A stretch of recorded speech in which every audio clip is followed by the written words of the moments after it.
31 अगस्त तक है, उसके बाद इसका अमाउंट चेंज हो जाएगा। तो जिसको ये इस बैच के बारे में नहीं पता है वो इस बैच को परचेज कर ले जल्दी से, ठीक है। हाँ, नोटिफिकेशन आता है, इस बच्चा बोल रहा है नोटिफिकेशन आता है, मुझे पता था आता है, ठीक है। तो इस बैच का नाम है महासंगम बैच, एप्लीकेशन में सबसे ऊपर दिखेगा आपको, तो याद रखिएगा। जो यहाँ पर महासंगम बैच में इतने सारे बैचेज होने वाले हैं, ये हमने सिर्फ आप जैसे बच्चों के लिए जिनके पास अभी फी वी ज़्यादा नहीं हो पा रही है, क्योंकि अगर इन सारे बैचेस का प्राइस निकालोगे तो 5 से 6 हज़ार रुपये निकलेगा। हमने इनको एक साथ कंबाइन कर दिया है 1100 रुपये, लेकिन आप इसमें एडमिशन सिर्फ आप 31 जुलाई तक ले सकते हैं, उसके बाद आपको एडमिशन नहीं मिलेगा यहाँ पर। तो आप यहाँ पर एडमिशन लेना ना भूलें। इस बैच के बारे में डेली 6 से 7 घंटे आपकी लाइव क्लास होगी, बढ़िया यहाँ पर पढ़ो, ठीक है। चलो अब हम पढ़ाई करते हैं। और इसके बाद एक एनडीए का बैच भी है। इस बैच को जो एनडीए वाले बच्चे हैं वो इसको परचेज कर सकते हैं, एनडीए की मैथ्स का लिए है। अब मैं बिना टाइम वेस्ट किए हुए अपनी क्लास स्टार्ट करूं, और आज हम बहुत ही अच्छे से पढ़ने वाले हैं, ठीक है। मैम पटना डूब रहा है, बचाओ मुझे। अच्छा, पटना में बहुत तेज बारिश हो रही है ना, मैंने सुना है। मैम टाइम्स के डायरेक्टर कौन है? अब मैं फालतू की बातों की रिप्लाई नहीं करूंगी। डायरेक्टर कोई नहीं है, सब लोग डायरेक्टर है। भरत सर डायरेक्टर है, जानना है तो आप जान लीजिए, भरत सर डायरेक्टर है, ठीक है। चलो अब सुनो यहाँ पर आज हम क्या पढ़ेंगे, ध्यान से सुनो बच्चों। आज हम पढ़ेंगे कार्डियक सर्कुलेशन। और अब कोई भी बच्चा मुझे कमेंट करेगा ना, मैं चांटा मारूंगी उसे फोन के अंदर से ही, क्योंकि आज का जो चैप्टर है ना वो बहुत ही इंपॉर्टेंट चैप्टर है। इतने सारे क्वेश्चंस बनेंगे। आप इसको कार्डियक सर्कुलेशन बोलो, आप इसको ब्लड सर्कुलेशन बोलो, या आप इसको कार्डियक साइकिल बोलो। सारे के सारे टर्म इसके लिए सही हैं। हिंदी मीडियम वाले बच्चे क्या लिखेंगे? इसको लिखो हृदय परिसंचरण, या आप इसे लिखो रुधिर परिसंचरण, या इसे लिखो हृदय चक्र। एक बार फिर से सुनो। कार्डियक सर्कुलेशन, कार्डियक का मतलब होता है हार्ट के अंदर कैसे सर्कुलेशन होता है। अब हार्ट किसको सर्कुलेट करता है? ब्लड को। तो हार्ट के अंदर ब्लड का कैसे सर्कुलेशन होता है, ठीक है। नेक्स्ट आप यहां पर याद रखेंगे कि कार्डियक साइकिल भी CYCLE होगा ना, साइकिल भी इसी को बोलेंगे, हृदय चक्र भी इसी को बोलेंगे।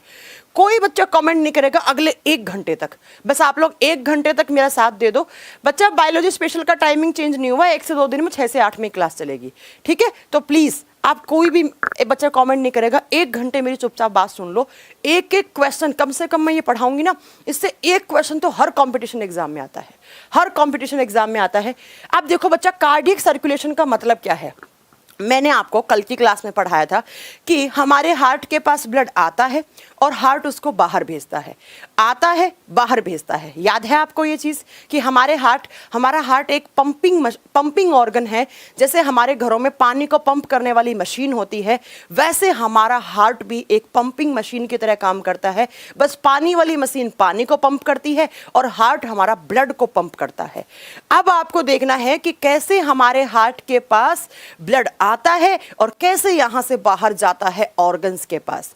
भाई आप सब जानते हैं हमारे दिल में धड़कनें बनती रहती हैं। वो धड़कनें कुछ नहीं होता है, आपका हार्ट एक बार ऐसे अंदर की साइड सिकुड़ता है, एक बार रिलैक्स करता है, एक बार सिकुड़ता है, एक बार रिलैक्स करता है। तो उसी से जो रिदम बनता है हार्ट का, उसी को ही आपकी धड़कनें कहा जाता है, हार्ट बीट कहा जाता है। वो हम आपको आगे पढ़ाएंगे एक एक चीज, ठीक है। अभी आपको क्या सुनना है कि कैसे हमारे हार्ट के पास ब्लड आया, कैसे वो ब्लड बाहर गया। वो चीज, उसी चीज को बोलते हैं हम कार्डियक सर्कुलेशन या ब्लड सर्कुलेशन या कार्डियक साइकिल, आप कुछ भी नाम दे दो।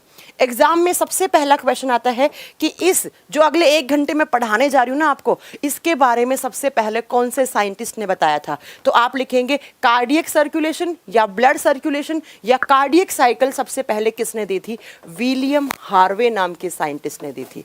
विलियम हार्वे ने सबसे पहले बताया था। कब बताया था? तो आप ईयर रहने तो, बायोलॉजी में ईयर नहीं आते हैं कभी भी एग्जाम में।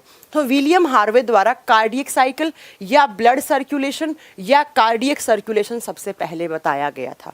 इसीलिए हम विलियम हार्वे को क्या बोलते हैं? ब्लड सर्कुलेशन के फादर भी बोलते हैं, मतलब जिन्होंने सबसे पहले ब्लड सर्कुलेशन के बारे में बताया, ठीक है। ये हमारा चैप्टर है। अब कोई मुझसे ही नहीं पूछेगा मैम क्या पढ़ा रहे हो, मतलब हार्ट के अंदर हम ये पढ़ रहे हैं कि कैसे खून आएगा, कैसे जाएगा, कैसे प्योर, कहाँ इम्प्योर आता है, कहाँ प्योर आता है, कौन लेकर आता है, कौन लेकर जाता है। ये सारे क्वेश्चंस आपके डाउट क्लियर होंगे। अब आते हैं हम नए पेज पे। अब नए पेज पे मैं सबसे पहले वो सारी चीज़ें पढ़ाने वाली हूँ जो आप अभी तक पढ़ चुके हैं हार्ट के अंदर। ये आपका दिल, सुंदर सा दिल आपका है ना। अब देखो बच्चा, कुछ बच्चे तो पहले के ज़माने में या आज भी करते होंगे, दिल कैसे बनाते हैं कुछ लोग ऐसे बनाते हैं और बीच में एरो चलाते हैं, इधर सोनिया लिखते हैं, इधर पंकज लिखते हैं, है ना। ऐसा हार्ट का कोई भी आकार नहीं होता है। ये सब बस आप लव लेटर पे लिखो तो अच्छा लगेगा, या किसी को भेजो व्हाट्सएप की इमोजी में तो अच्छा लगेगा। दिल का ये आकार होता है, ऐसे होता है, फिश शेप होता है, ठीक है बच्चा। ये कोई भी नहीं बनाएगा। और ये जो एरो चलाते हैं ना आप, ये तीर चलाते हैं, ये कुछ नहीं होता है। ये एक्चुअली सेप्टम होती है ये वाली, और इसी को पता नहीं आप कहाँ से कहाँ लेकर चले जाते हो। तो आपके दिल में कोई एरो वैरो नहीं होता है, कोई तीर नहीं होता है। एरो तो ठीक है, उसके बाद तुम लोग इधर लिखते हो सोनिया, इधर लिखते हो पंकज। आप एक बात बताओ, आपने इधर सोनिया लिखा, इधर आपने पंकज लिखा, तो प्योर ब्लड तो पंकज के पास ही है, ऑक्सीजन तो सिर्फ पंकज के पास है, सोनिया के पास तो CO2 है, तो सोनिया तो मर जाएगी बेचारी, उसके पास ऑक्सीजन ही नहीं है। तो ऐसा कोई डायग्राम नहीं होता है हार्ट का। ये सब बस किताबों में या मूवीज में या व्हाट्सएप इमोजी में, इनमें ही अच्छे लगते हैं, या लव लेटर पे अच्छे लगते हैं। ये कोई हार्ट का आकार नहीं होता। अगली बार कभी बनाए तो आप कुछ ऐसा सा हार्ट बना के देना, किसी को बनाना हो तो ऐसा सा बना कर देना, और ये तीर अंदर ही रखना, बाहर मत लेके जाना। अगर बाहर लेके गए ना तो तीर चलाने लायक बचोगे नहीं दूसरी बार। बाहर ले गए मतलब खून बाहर निकल गया हार्ट से, तो ऐसा कोई आकार नहीं होता। ये सब मूवीज में अच्छा लगता है, ठीक है। अब आओ यहाँ पर। तो ये अभी तक मैं सिर्फ अगले 10 मिनट तक वही सब पढ़ाऊंगी जो आपको पढ़ा चुकी हूँ। अब वो काम आएगा आपका 2 दिन को, जो मैंने 2 दिन तक आपको जो हार्ट के ऊपर जो मैंने बेसिक चीजें बताई है ना, वो अब यहाँ काम आएंगी आपकी, ठीक है। ये लो, सबसे पहला ये हमारा हार्ट का क्या है बच्चा, दीवार है, वॉल है। और हार्ट एक कैसा ऑर्गन है, मस्कुलर ऑर्गन है, पढ़ा चुकी हूँ, सारी चीजें पढ़ाई हुई होंगी, ठीक है। मस्कुलर ऑर्गन है, कहने का मतलब हार्ट में सिर्फ क्या है, मसल्स हैं, मांसपेशियां हैं। तो ऐसे आपके हार्ट के अंदर मांसपेशियां हैं, और इन मांसपेशियों को हम क्या बोलते हैं, कार्डियक मसल बोलते हैं। पढ़ाया था मैंने कि वो मांसपेशियां जो हार्ट का निर्माण करती हैं उनको कार्डियक मसल बोलते हैं, कार्डियक पेशियां बोलते हैं। अब हमारे हार्ट के अंदर मैम आपने पढ़ाया कि एक बार सेप्टम ऐसे निकलता है और एक बार सेप्टम ऐसे निकल जाता है, और वो कितने चैम्बर बना देता है, वो 4 चैम्बर बना देता है। ये कौन सी मसल बनाई है मैम ने, इसको सेप्टम बोलते हैं। क्या बोलते हैं बच्चा, इसको सेप्टम। वो मसल, वो पेशी जो हमारे हार्ट को 4 चैम्बर में डिवाइड कर देती है, उसका नाम होता है सेप्टम, ठीक है, उसका नाम होता है सेप्टम। अब जल्दी से बताओ, मैं इस चैम्बर को क्या नाम दूं, इसको नाम दूंगी मैं लेफ्ट ऑरिकल। अब मैं शॉर्ट फॉर्म में लिखूंगी क्योंकि मैं उम्मीद करती हूँ कि आपको फुल फॉर्म अब तक याद हो गई होगी। इसको बोलेंगे लेफ्ट वेंट्रिकल, इसको बोलेंगे राइट ऑरिकल, इसको क्या बोलेंगे बच्चा, राइट वेंट्रिकल। पढ़ा चुकी हूँ इतनी चीजें, ऊपर वाले छोटे होते हैं, नीचे वाले बड़े होते हैं, सबसे स्ट्रांग ये होता है। इतनी चीजें पढ़ा चुकी हूँ, यस मैम पढ़ा चुके हो। अब यहाँ पर हमने कितने वॉल्व बनाए थे, जल्दी से बनाओ, कितने वॉल्व थे, वॉल्व क्या थे, दरवाजे, कितने, 3, और 3 को नाम क्या दिया था, ट्राइकस्पिड, ट्राइकस्पिड, ठीक है। यहाँ पर कितने बनाए थे, 2, और 2 को नाम क्या दिया था, बाइकस्पिड, याद है ना। यहाँ पर कौन सा वॉल्व बनाया था, सेमी लूनर वॉल्व, कौन सा बनाया था, सेमी लूनर वॉल्व। और हिंदी मीडियम वाले बच्चे क्या लिखेंगे, अर्धचंद्र कपाट, अर्धचंद्र कपाट, आधे चांद के जैसा दिखने वाला, ठीक है। अब यहाँ पर हमने कल आयोटा बनाया था, याद है। किसी और कलर के पेन से, कौन सा कलर लूं जो आपको दिख जाए, ग्रीन दिख जाएगा, चलो देखो। यहाँ पर हमने क्या बताया था, यहाँ पर हमने ओटा बनाया था, और इस ओटा के ऊपर जो वॉल्व होता है, कपाट होता है, उसको हमने कौन सा वॉल्व बोला था, इसका नाम लिख दो otic valve, otic valve, otic valve, ठीक है, आयोटा वाला कपाट। अब मुझे बताओ, ये हमने क्या बनाई थी, ये हमने आयोटा बनाई थी। अब ये सब पढ़ा चुकी हूं मैं। और ओटा आयोटा क्या होती है, लार्जेस्ट आर्टरी होती है, ठीक है बच्चा।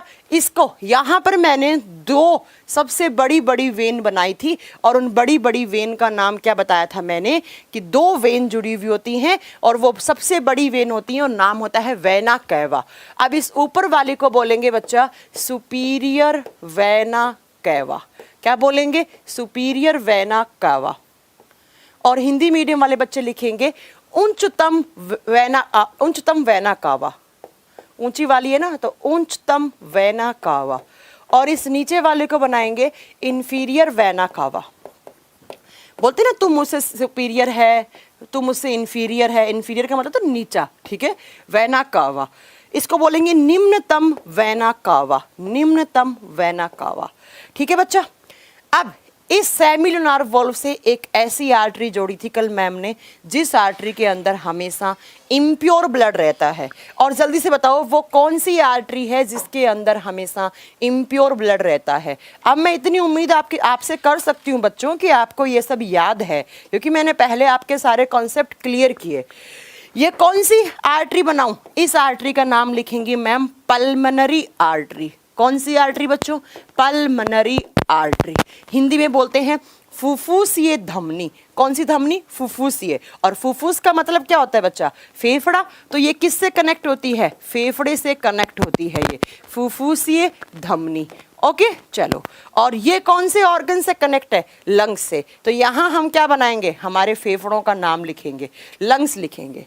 अब उसके बाद मैम ने पढ़ाया था कि एक ऐसी वेन होती है जिसमें हमेशा प्योर ब्लड रहता है, और वो वेन कौन से ऑर्गन से कनेक्ट होती है? लंग्स से। और इस वेन का नाम क्या था?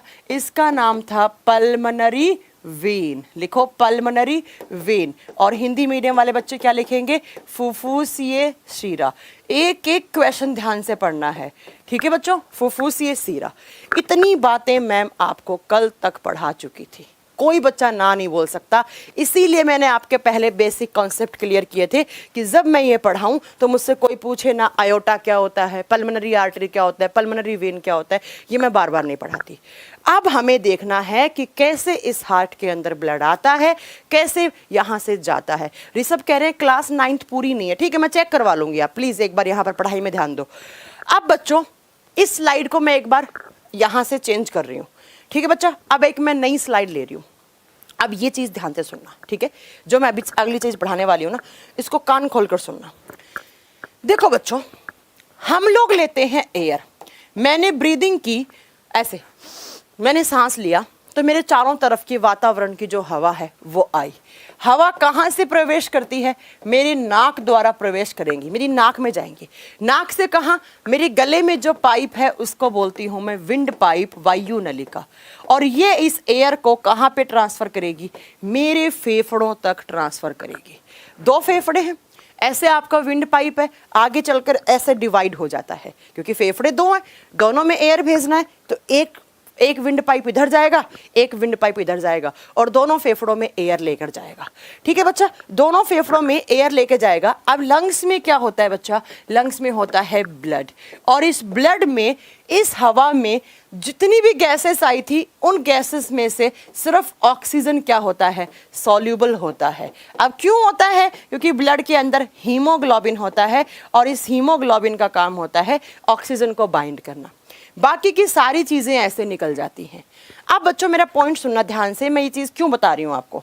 भाई ये ऑक्सीजन खून में घुल जाती है, और खून आप जानते हैं सारे दिन ऐसे घूमता रहता है, ठीक है।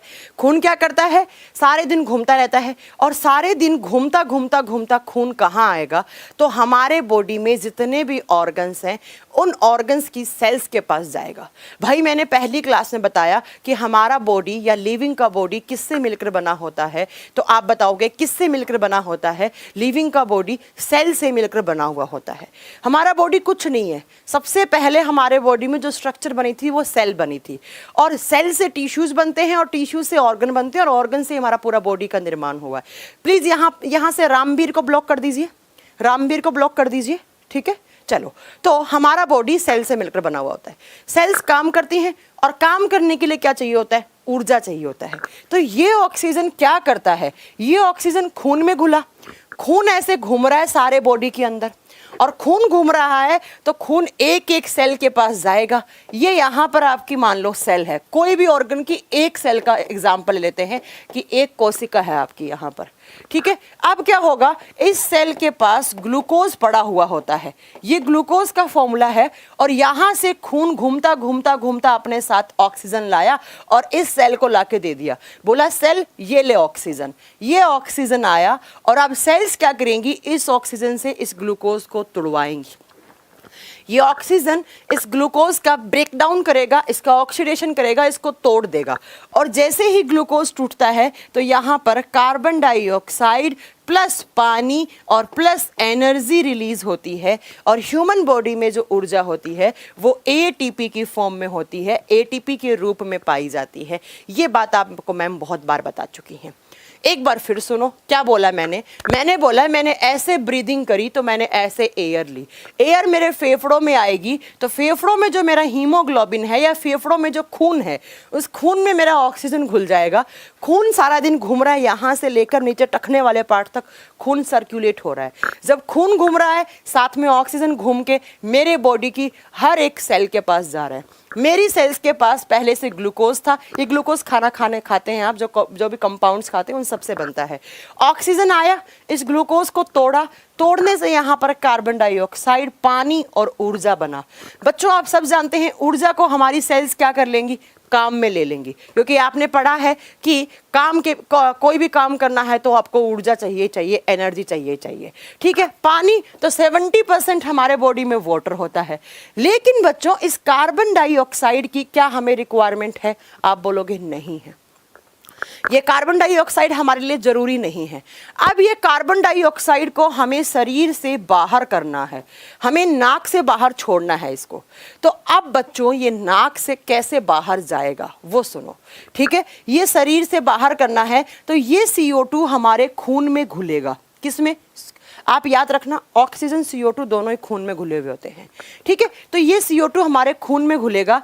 अब बच्चों खून क्या करता है? खून घूमेगा और खून क्या करेगा? ये खून जाएगा हमारे हार्ट के पास। किसके पास जाएगा? हमारे हार्ट के पास। कैसा खून आया है? CO2 वाला। और CO2 का अमाउंट ज्यादा होता है तो उस खून को हम क्या बोलते हैं? इम्प्योर ब्लड बोलते हैं, अशुद्ध रुधिर बोलते हैं। जितनी भी सारी सेल्स हैं, ध्यान से सुनो, मैं आपको पिक्चर की तरह समझा रही हूँ। कान, नाक, हाथ, गला, जितने भी आपका लीवर, पैनक्रियास, जितनी भी सेल्स हैं उन सेल्स के पास एनर्जी बनती है। जब एनर्जी बनेगी साथ में कार्बन डाइऑक्साइड तो बनेगा ही बनेगा। लेकिन उन सेल्स को कार्बन डाइऑक्साइड की रिक्वायरमेंट नहीं है। तो क्या होता है बच्चा, वो सेल्स अपना कार्बन डाइऑक्साइड खून के अंदर घोल देती हैं। अब ऐसा खून जिसके अंदर कार्बन डाइऑक्साइड का अमाउंट ज़्यादा होता है, मैम ने पढ़ाया है, उसको इम्प्योर ब्लड बोलते हैं, उसको अशुद्ध रुधिर बोलते हैं। अब क्या होगा, ये इम्प्योर ब्लड सारा का सारा किसके पास आएगा? हार्ट के पास आएगा, हमारे दिल के पास आएगा। ऐसे यहाँ पर मान लो मेरा हार्ट है, सारे ऑर्गन से इम्प्योर ब्लड मेरे हार्ट के अंदर आ रहा है, ठीक है। अब बताओ इम्प्योर ब्लड को कौन सी वेसल्स कैरी करती हैं? मैम आपने पढ़ाया था इम्प्योर ब्लड को वेन्स कैरी करती हैं, पढ़ा चुकी हूँ। सिराओं में हमेशा कैसा ब्लड होता है? Impure blood. तो जितने भी सारे ऑर्गन्स हैं उन सबसे वेन्स जुड़ी हुई होती हैं और वो वेन्स के अंदर कैसा ब्लड आता है? CO2 वाला आता है। अब हार्ट क्या करेगा? हार्ट इस ब्लड को पंप करेगा और पंप करके मतलब इस ब्लड को प्रेशर देगा और प्रेशर देके फेफड़े के पास ट्रांसफर करेगा। किसके पास? हमारे दोनों फेफड़ों के पास ट्रांसफर करेगा। और फेफड़े क्या करेंगे? इस ब्लड में से कार्बन डाइऑक्साइड को तो बाहर कर देंगे और कौन सी गैस को इन कर देंगे? ऑक्सीजन को इन कर देंगे, ठीक है। फेफड़ों ने क्या किया ये देखो यहाँ पर, कैसे, यहाँ आओ देखो भाई, फेफड़ों में इससे गया तब ऑक्सीजन गया, वापिस खून आया तो फेफड़ों के पास क्या आया? Carbon dioxide. फेफड़े क्या करेंगे? इस कार्बन डाइऑक्साइड को विंड पाइप से नोज से आउट कर देंगे। फिर जो खून CO2 लेकर आया था उसको ऑक्सीजन दे दिया जाएगा। तो मैं आपको क्या समझाना चाह रही हूँ, एक लाइन में समझ लो, अगर इतनी गाथा नहीं समझ में आई है तो। हमारे बॉडी में ऑक्सीजन गैस क्या करती है? ग्लूकोज का ब्रेक डाउन करती है और ग्लूकोज के ब्रेक डाउन करने से हमारे बॉडी में कार्बन डाइऑक्साइड का निर्माण होता है और उस कार्बन डाइऑक्साइड की हमें कोई रिक्वायरमेंट नहीं है तो वो कार्बन डाइऑक्साइड खून में घुल जाता है। खून सारा दिन घूमता रहता है, खून घूमता हमारे दिल के पास आएगा, हार्ट के पास आएगा। हार्ट उस ब्लड को पंप करेगा और पंप करके फेफड़े के पास भेज देगा। बोलेगा फेफड़ा इसमें से कार्बन डाइऑक्साइड आउट कर दे और मुझे वापस खून मेरा दे दे, लेकिन इस खून के अंदर कौन सी गैस दे दे? मुझे ऑक्सीजन वाली गैस दे दे, ताकि मैं ये ऑक्सीजन है वो वापस सेल्स के पास पहुंचाऊं, सेल्स वापस एनर्जी बनाए, वापस CO2 दे, फिर वापस ऑक्सीजन दूं, और ऐसे ऐसे आपके बॉडी में पूरा प्रोसेस चलता रहता है। उसी को ब्लड सर्कुलेशन बोलते हैं या कार्डियक सर्कुलेशन, उसी का ही नाम होता है। तो आप एक पॉइंट मैं यहाँ पर आपको क्या क्लियर करना चाह रही हूँ, यहाँ पर आओ। मैंने ये बोला यहाँ से हार्ट के अंदर खून आएगा, यहाँ से निकल कर फेफड़ों के पास जाएगा, फेफड़े इसमें से कार्बन डाइऑक्साइड आउट कर देंगे, ऑक्सीजन इन कर देंगे, फिर फेफड़ों ने वापस खून किसको दे दिया, हार्ट को दे दिया, हार्ट फिर सारे ऑर्गन्स के बीच में सर्कुलेट कर देगा। अब आओ यहाँ पर हम इस चीज़ को पढ़ते हैं।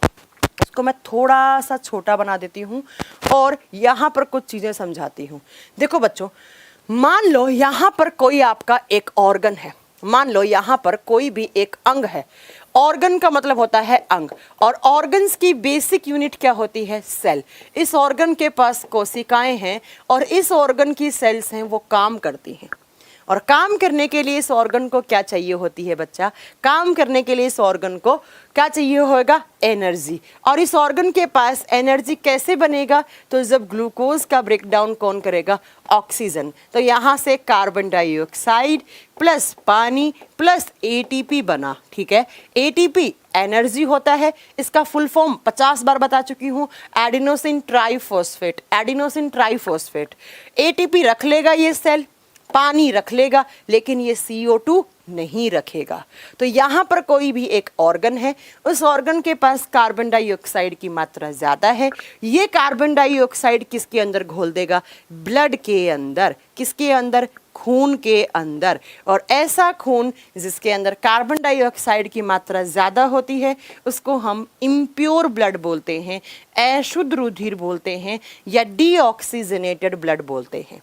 अब इम्प्योर ब्लड को कौन कैरी करता है, वेन्स। बहुत सारी सिराएं होती हैं, कुछ लीवर से लगी हुई होती हैं, कुछ पैनक्रियास से लगी हुई होती हैं, कुछ किडनी से लगी हुई होती हैं, कुछ ब्रेन से लगी हुई होती हैं। और ये सारी वेन्स सारा का सारा इम्प्योर ब्लड किस तक लाएंगी, हार्ट तक लाएंगी। क्या पढ़ाया मैंने, फिर सुनो। मैंने बोला यहाँ पर कोई भी एक ऑर्गन है, अंग है, उस अंग के पास बहुत सारी सेल्स हैं, उन सेल्स को काम करना है और काम करने के लिए उनको एनर्जी चाहिए। तो ये ऑर्गन जब एनर्जी बनाएगा तो साथ में कार्बन डाइऑक्साइड बनेगा ही बनेगा। ये जो मेटाबॉलिक रिएक्शन होगी इसमें कार्बन डाइऑक्साइड का निर्माण होगा ही होगा। लेकिन ये ऑर्गन बोलता है कि मुझे कार्बन डाइऑक्साइड की रिक्वायरमेंट नहीं है, इसको बाहर कर दो। अब कार्बन डाइऑक्साइड घुलेगा ब्लड के अंदर, और ऐसा ब्लड जिसके अंदर कार्बन डाइऑक्साइड की मात्रा ज़्यादा होती है उसको हम इम्प्योर ब्लड बोलते हैं, अशुद्ध रुधिर बोलते हैं। और अशुद्ध रुधिर हमारे बॉडी में सिराएं कैरी करती हैं, वेन्स के द्वारा ये कैरी किया जाता है। अब ये छोटी छोटी वेन थी, ऐसे बहुत सारी वेन है मान लो, और ये वेन क्या करती हैं बच्चा, इस इम्प्योर ब्लड को सबसे बड़ी वेन में लाकर छोड़ देती हैं। अब बताओ, सबसे बड़ी वेन ये दोनों है, वेना कावा। आधा खून यहाँ जाएगा और आधा खून कहाँ जाएगा, यहाँ जाएगा। इसको बोला मैंने सुपीरियर वेना कावा, उच्चतम वेना कावा। इसको बोला मैंने इंफीरियर वेना कावा। अब आप सोच रहे होंगे मैम कुछ क्राइटेरिया होगा सुपीरियर वेना कावा में ब्लड जाने का या इंफीरियर वेना कावा में ब्लड जाने का।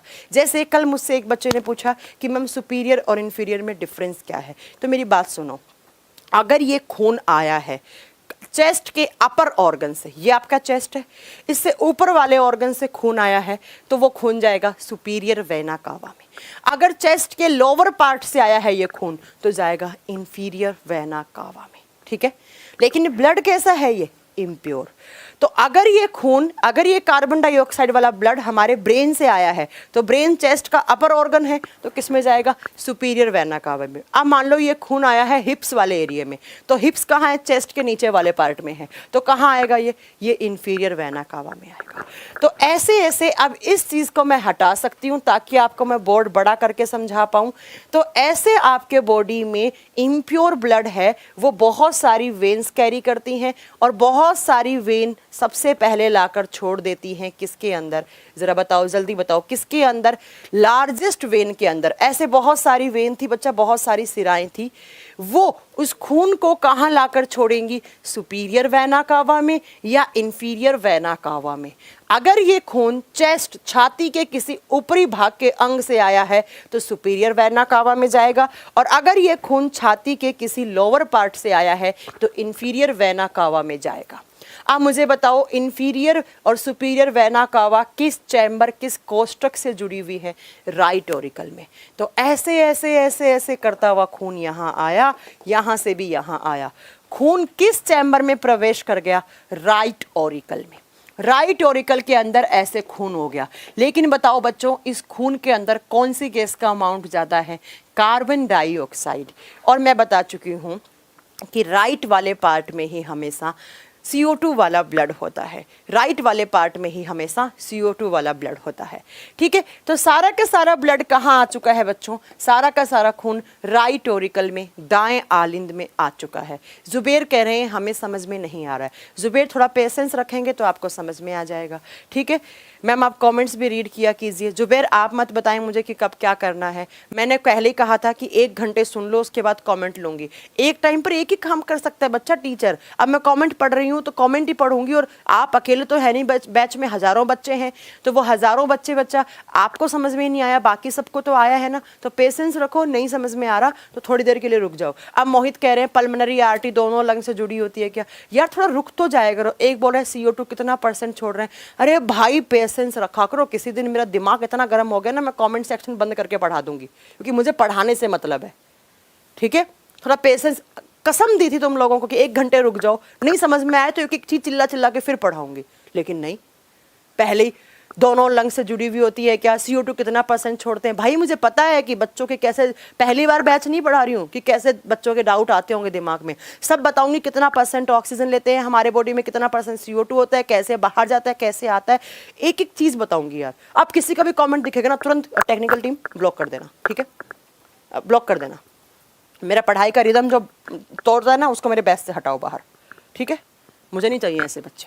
देखो अब देखो, मुझे वापस रिपीट करना पड़ेगा। 10 मिनट का लॉस आपका है, मेरा नहीं है। ठीक है, अब बोल रहे मैम ईगो शांत। ईगो नहीं बोलते हैं इसको ईगो नहीं बोलते हैं। पागल हो गए हो कि इसको ईगो नहीं बोलते हैं। इतना अच्छे से पढ़ा रही थी, सारा रिदम तोड़ दिया आपने। दिल की बातें चल रही हैं। हार्ट जानते हो ना कैसा ऑर्गन होता है? हार्ट को गुस्सा आ गया ना तो फिर तुम लोगों को पता लग जाएगा क्या होना है। ठीक है, चलो देखो यहाँ पर तो जितने भी सारे ऑर्गन्स है उनसे ब्लड आया है ना। ब्लड कौन लेकर आई? ऐसे ही क्वेश्चन आते हैं एग्जाम में कि हमारे राइट ऑरिकल में ब्लड कौन लेकर आता है। अब बच्चों देखो, अब आप अगर ध्यान से नहीं पढ़ोगे तो क्वेश्चन छूट जाएगा, फिर बोलोगे मैडम ने तो कुछ ढंग का पढ़वाया ही नहीं था, है ना। देखो तो यहां से आपका इम्प्योर ब्लड आता है। कहां से? सुपीरियर वेना कावा से, इंफीरियर वेना कावा से होता हुआ किस चैम्बर में आया? राइट ऑरिकल में, दाएं आलिंद में। अब दायां आलिंद क्या करेगा बच्चा? भर जाएगा ब्लड से। ठीक है, भर गया। भरने के बाद अब क्या होगा? दायां आलिंद देख लो, मान लो ये आपका ऊपर वाला राइट ऑरिकल है। अब यहां पर सिर्फ मैंने 2 उंगलियों को हिलाया, मैंने यहां से ध्यान से देखना, ये आपका राइट ऑरिकल है। ये भर गया। भरने के बाद ऐसे बेचारा फूल गया। अब इस राइट ऑरिकल के अंदर जो मसल्स हैं वो मसल्स ऐसे कॉन्ट्रैक्ट करेंगी, ऐसे अंदर की साइड से खींचेंगी, और जैसे ही खींचेंगी तो मान लो ये राइट ऑरिकल है, ये अंदर की साइड खींच रहा है, ऐसे ऐसे खींच रहा है। खींचने से ये जो वॉल्व है, और कौन से वॉल्व? ट्राइकस्पिड, इनके ऊपर प्रेशर पड़ेगा, इनके ऊपर दबाव पड़ेगा, और जैसे ही दबाव पड़ेगा इनकी ओपनिंग हो जाएगी। ये तीनों वाल्व ऐसे खुल जाएंगे। दरवाजे हैं, मैंने कहा था कोई आएगा तो खुलेगा, कोई नहीं आएगा तो बंद रहेगा। तो क्या आया यहाँ पर? खून। जैसे ही राइट ऑरिकल ऐसे अंदर की साइड खींचा, ऐसे कॉन्ट्रैक्ट हुआ। भाई किसी भी चीज को, वो देखा है ना आपने, क्या बोलते हैं, स्पंज को पानी में डालो, पानी एब्जॉर्ब कर लेता है, फिर आपको इसको ऐसा निचोड़ते हो तो क्या करता है? पानी नीचे जाता है। जैसे हम लौकी वोकी की रायता बनाते हैं तो लौकी के अंदर पानी होता है, उसको ऐसे निचोड़ देते हैं, उसी को बोलते हैं कॉन्ट्रैक्शन। तो आपका हार्ट का राइट ऑरिकल, दायां आलिंद ऐसे कॉन्ट्रैक्ट करा। कॉन्ट्रैक्ट करने से इन वाल्व के ऊपर एक प्रेशर क्रिएट हुआ, एक दबाव क्रिएट हुआ, और उसी प्रेशर से ये वाल्व की ओपनिंग हो जाएगी, खुल जाएंगे। खुलने के बाद जो ब्लड यहाँ था वो तुरंत नीचे की साइड आ जाएगा। ऐसे सारा खून आ गया बच्चा नीचे की साइड। अब नीचे की साइड कौन सा चैम्बर है? जल्दी बताओ, नीचे वाला चैम्बर कौन सा है? राइट वेंट्रिकल, दायां नीले। तो अब दाएं आलिंद से होता हुआ ट्राइकस्पिड के खुलने की वजह से सारा का सारा खून दाएं नीले में आ गया, राइट वेंट्रिकल में आ गया। अब राइट वेंट्रिकल में सारा जब खून आ चुका है तो देखो खून की डायरेक्शन क्या हुई है? अपवर्ड हुई है या डाउनवर्ड? डाउनवर्ड, ऊपर से नीचे आया है सारा का सारा खून। अब राइट वेंट्रिकल भर जाएगा। भाई जो ऊपर खून था वो नीचे आ गया राइट वेंट्रिकल में। राइट वेंट्रिकल भर जाएगा तो भरने के बाद राइट वेंट्रिकल में एक वॉल्व होता है। कौन सा वॉल्व बच्चा, जल्दी बताओ, इस वॉल्व का नाम क्या है? Semilunar valve. अब मुझसे कुछ बच्चों ने पूछा था मैम इसका फंक्शन क्या होता है, इस सेमीलुनार वॉल्व का कार्य क्या होता है? तो ये वॉल्व बच्चा, इस वॉल्व से एक ऐसी आर्टरी, मैंने कहा ना आधा है, आधा बना हुआ है, अर्ध अर्ध, देखो आधा ऊपर से खुला हुआ, आधा नीचे से खुला हुआ। जहां से नीचे वाले पार्ट से खुला हुआ होता है उस पार्ट से एक ऐसी आर्टरी, एक ऐसी धमनी जुड़ी हुई होती है जिस धमनी में हमेशा जिसमें हमेशा इम्प्योर ब्लड रहता है, और उस आर्टरी का नाम क्या है? पल्मोनरी आर्टरी, फुफ्फुसीय धमनी।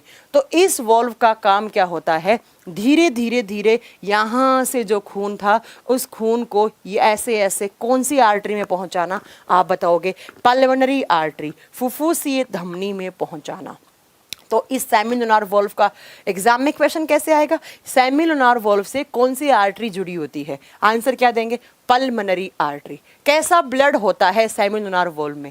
CO2 वाला। अभी CO2 वाले ब्लड की बात चल रही है, इम्प्योर ब्लड है। तो इस वॉल्व से ऐसे करता करता आपका खून ऐसे कौन सी आर्टरी में चला गया बच्चा?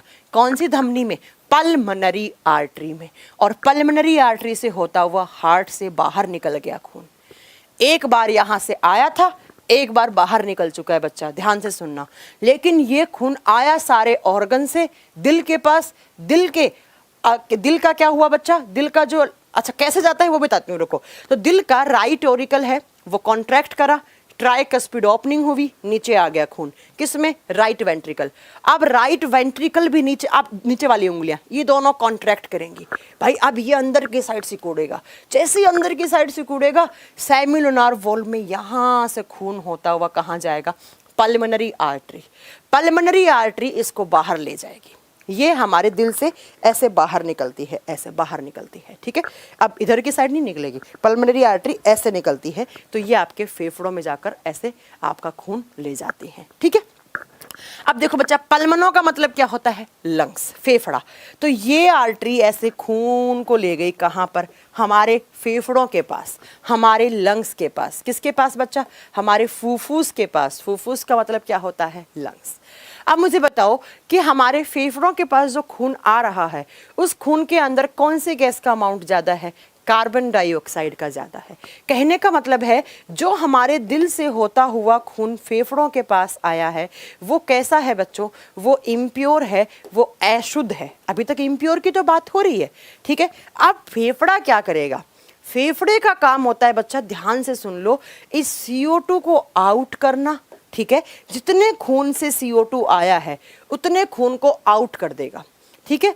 और CO2 को आउट करके जितना खून आया था उस खून में कौन सी गैस को इन करना? ऑक्सीजन को इन करना, ऑक्सीजन को इन करना, ठीक है। एक बार फिर सुनो, मैंने बोला कि हमारे हार्ट से जो भी ब्लड आया उसके अंदर CO2 वाला अमाउंट ज़्यादा होता है, इसलिए हम बोलते हैं कि हार्ट से जब खून फेफड़ों के पास जाता है तो वो इम्प्योर होता है, वो प्योर होने के लिए जाता है। और प्योर का मतलब है हमारा फेफड़ा उस खून में से कार्बन डाइऑक्साइड को आउट कर देगा, ऑक्सीजन इन कर देगा, और इस केस को बोलते हैं गैसेस एक्सचेंज होना, गैसों का आदान प्रदान होना, गैसों का आदान प्रदान होना, ठीक है।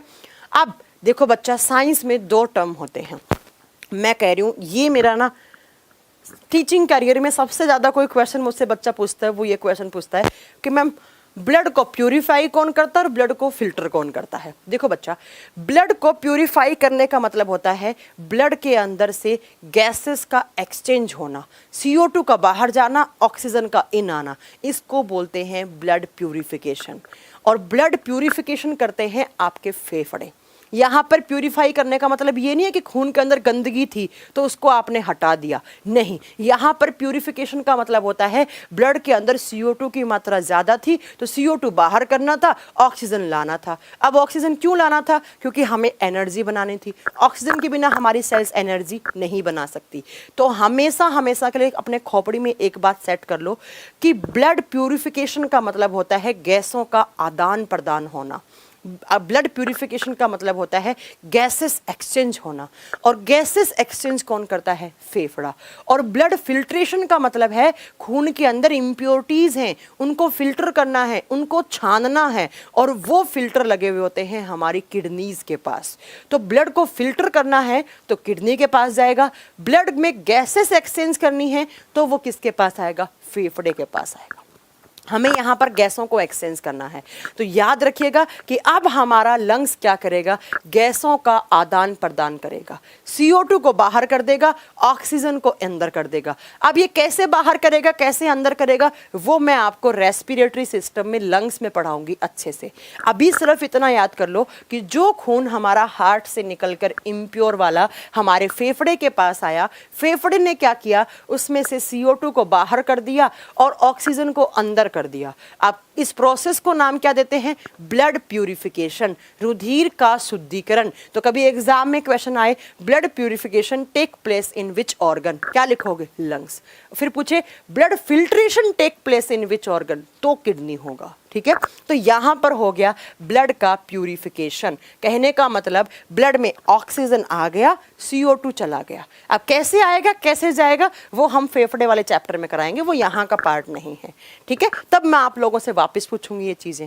अब बच्चों, जब खून आया था तो उसमें CO2 आया था, CO2 बेचारे फेफड़े ने बाहर कर दिया, और फेफड़े ने इसके अंदर कौन सी गैस घोल दी? ऑक्सीजन वाली गैस घोल दी। जो खून आया था उतने ही खून में फेफड़ों ने यहाँ पर क्या कर दिया? फेफड़ों ने उतने ही खून के अंदर ऑक्सीजन मिला दिया। अब मुझे बताओ, ऑक्सीजन का अमाउंट जब ज़्यादा होता है तो उस ब्लड को हम क्या बोलते हैं? उसको हम प्योर ब्लड, उसको हम शुद्ध रुधिर बोलते हैं, उसको शुद्ध रुधिर बोलते हैं हम। ठीक है, अब क्या होगा बच्चा? अब आपके फेफड़ा का नैतिक दायित्व बनता है कि जितना खून मैंने हार्ट से बुलाया था उतना खून मैं वापस हार्ट को दे दूं। ठीक है, अब पर शर्त क्या है कि जब हार्ट से बुलाया था उसके अंदर CO2 आया था, लेकिन अब मैंने उस ब्लड के अंदर क्या घोल दिया है? ऑक्सीजन घोल दिया है। कहने का मतलब मैंने प्योर कर दिया है उस ब्लड को। मैंने बताया है प्योर ब्लड का मतलब होता है ऑक्सीजन की मात्रा अधिक होना। अब बच्चा, अब आपका लंग्स क्या करेगा? लंग्स ऐसी वेन को खून दे देगा जिस वेन के अंदर हमेशा प्योर ब्लड रहता है। और कौन सी वेन है वो? Pulmonary when. पल्मनो का मतलब ही क्या होता है? लंग्स। तो ये किससे जुड़ी हुई है? लंग्स से। तो अब आपके फेफड़े ने ऐसे सारा का सारा खून, ऐसे बच्चों सारा का सारा खून किसके अंदर ट्रांसफर कर दिया? Pulmonary when. पल्मनरी वेन ऐसे आएगी और वो किससे जुड़ी हुई होती है? लेफ्ट ऑरिकल से। किससे जुड़ी हुई होती है? बाएं आलिंद से। और ये सारा का सारा खून फेफड़ों से लाकर किस चैम्बर में ला देगी? लेफ्ट ऑरिकल में ला देगी, बाएं आलिंद में ला देगी। लेकिन ये जो खून आया है उस खून के अंदर कौन सी गैस की मात्रा अधिक होगी? ऑक्सीजन की। तो ये खून कैसा कहलाएगा?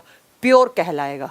देखो, एक बार यहां से खून आया था, फिर बाहर निकल गया, अब वापस एंटर कर रहा है खून, लेकिन इस बार किससे आ रहा है? लंग से आ रहा है। तो कैसा आएगा? ऑक्सीजन वाला आएगा।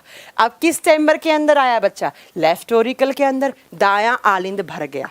दायां आलिंद भरा तो तुरंत आपका दायां आलिंद ऐसे कॉन्ट्रैक्ट करेगा। कॉन्ट्रैक्ट का मतलब इसकी मसल्स अंदर की साइड खींचेंगी, और खींचने से सारा का सारा ये वॉल्व, कौन सा वॉल्व है? बायकस्पिड, इसकी क्या होगी? ओपनिंग। भाई इसके अंदर खून है, खून आ गया तो क्या हो जाएगा? तो ये बेचारा कॉन्ट्रैक्ट करेगा। कॉन्ट्रैक्ट करेगा तो प्रेशर क्रिएट होगा किसके ऊपर? बाइकस्पिड वॉल्व के ऊपर, द्विकपर्दी कपाट के ऊपर, और बाइकस्पिड खुल जाएगा। और जैसे ही खुलेगा तो यहाँ का सारा खून कहाँ पर आ जाएगा? लेफ्ट वेंट्रिकल में। किस में? लेफ्ट वेंट्रिकल में, बाएं नीले में आ जाएगा।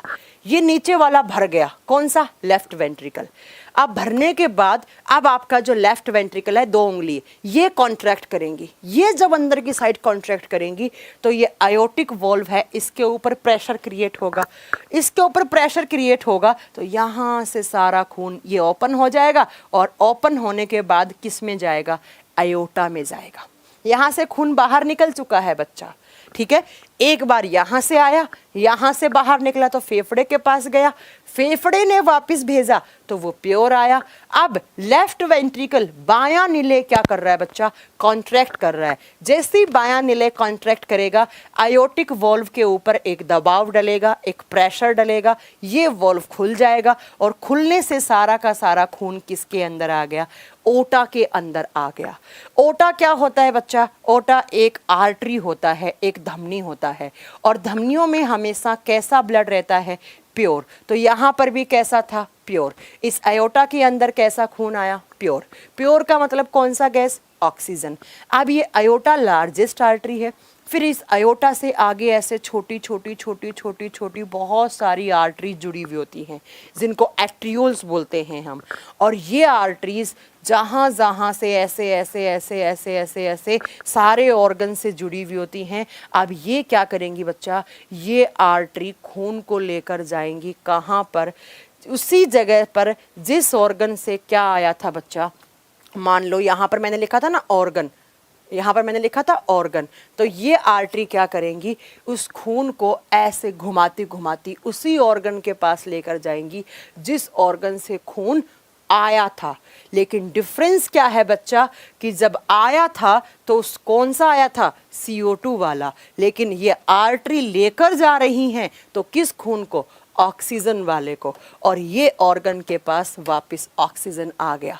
फिर ऑर्गन क्या करेगा इस ऑक्सीजन से, फिर अपने ग्लूकोज को तोड़ेगा, भाई इसके पास ग्लूकोज था, ऑक्सीजन से फिर तोड़ेगा तो फिर CO2 बनेगा, फिर अपने CO2 को वेन्स को देगा और वेन ऐसे ले जाएंगी, फिर ऐसे जाएगा, फिर आर्टरी वापस ऑक्सीजन लाएंगी, फिर ऐसे CO2 बनेगा, फिर ऐसे, और ऐसा प्रोसेस चलता रहता है। और इसी को बोलते हैं हम क्या, कार्डियक साइकिल या ब्लड सर्कुलेशन। कार्डियक साइकिल या ब्लड सर्कुलेशन। तो ऐसे हमारे सारे ऑर्गन्स के बीच में ऑक्सीजन छिड़क देता है। कौन कौन, तो बताओ कौन, आप बताओगे हार्ट, आप बताओगे हार्ट। अब आप सोच रहे होंगे मैम इतना बड़ा प्रोसेस, पता नहीं कितना टाइम लग रहा होगा। एक बात सुन लो, इस पूरी प्रोसेस में सिर्फ 0.8 सेकेंड लगते हैं, पूरी प्रोसेस में सिर्फ 0.8 सेकेंड लगते हैं। तो हमारा जो दिल धड़कता है ना, आप बोलते मेरा दिल धड़क रहा है, तो धड़कने का मतलब क्या होता है, contract relax, contract relax. Contract किया खून बाहर, रिलैक्स किया खून अंदर। बोलते हैं ना दिल पंप करता रहता है, पंप है ना, पंप। तो पंपिंग का मतलब ही क्या होता है, यही मतलब होता है पंपिंग का, जो मैंने बोला ना हमारा हार्ट पंपिंग ऑर्गन है। तो देखो बच्चा पंप ही तो कर रहा है, यहाँ से बुलाया ब्लड, बाहर भेज दिया फेफड़ों के पास, फिर वापस आया सारे ऑर्गन्स के बीच में भेज दिया। इसको बोलते हैं ब्लड सर्कुलेशन या कार्डियक सर्कुलेशन या कार्डियक साइकिल। अब एक बोल रहा है लपडब भी होता है। अरे भाई रुक जाओ, मुझे पता है निर्मल कुशवाहा लपडब होता है, लेकिन सही टाइम पर सही बात बताना ही मेरा नैतिक दायित्व बनता है। ठीक है, चलो अब सुनो बच्चा, मैम क्लास लेट स्टार्ट होता है, कहाँ लेट स्टार्ट हुआ अमित, आप क्लास में लेट आए, क्लास स्टार्ट हुए 1 घंटा हो चुका है। ठीक है, इस सारी प्रोसेस को होने में सिर्फ 0.8 सेकेंड लगते हैं। सोचो तुम कितना सा टाइम है ना, कितना सा टाइम।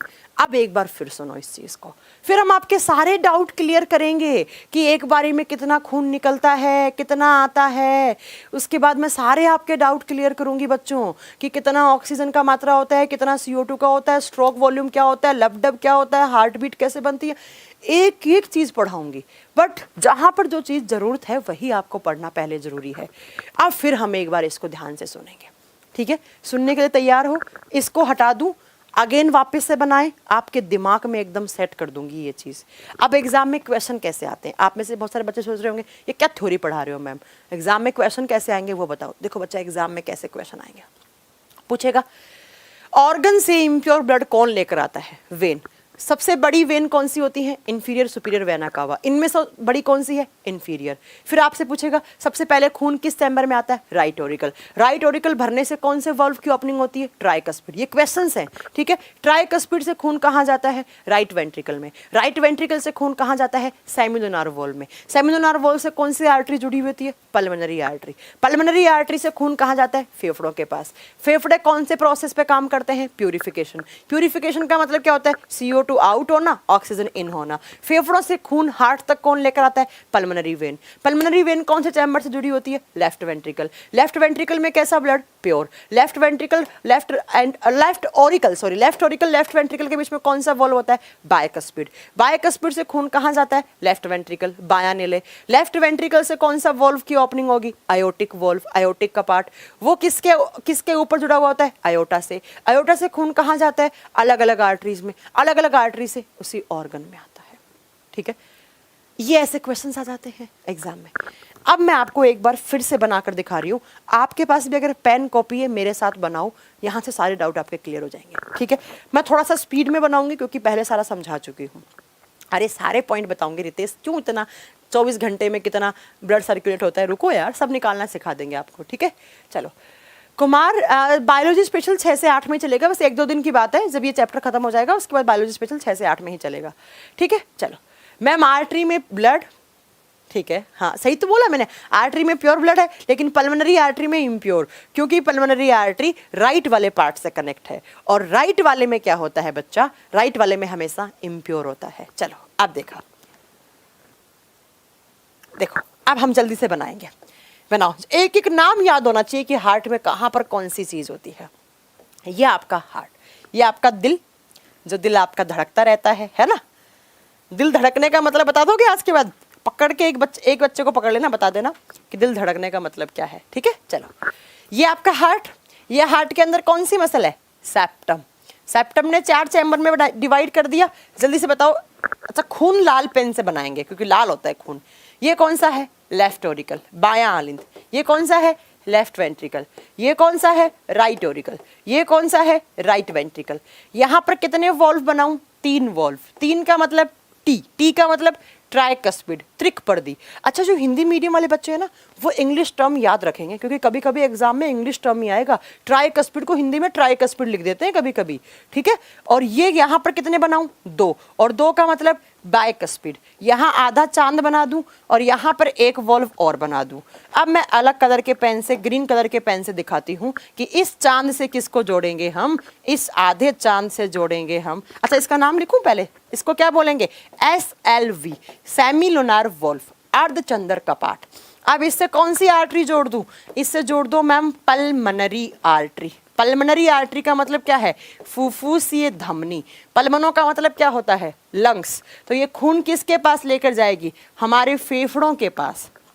और फेफड़ों से जो वापस आती है आर्टरी, उसका नाम मैम क्या बना दें? उसका नाम बना दो मैम आप पल्मोनरी वेन। इसको क्या बोलूंगी मैं? Pulmonary vein. अब क्यों बोलूंगी? क्योंकि ये फेफड़े से जुड़ी हुई होती है। ठीक है, फुफ्फुसीय सीरा। फिर ये खून कहाँ लाएगी? यहाँ। और इस वॉल्व से कौन जुड़ा हुआ होता है? इस वॉल्व से बना दो आयोटा। यहाँ पर कौन जुड़ा हुआ है? आयोटा। ये ऐसे डायग्राम में बन गया, इसके ऊपर नहीं होता, ऐसे कटेगा नहीं। ठीक है, ठीक है बच्चा। ये कौन है आपका? आयोटा।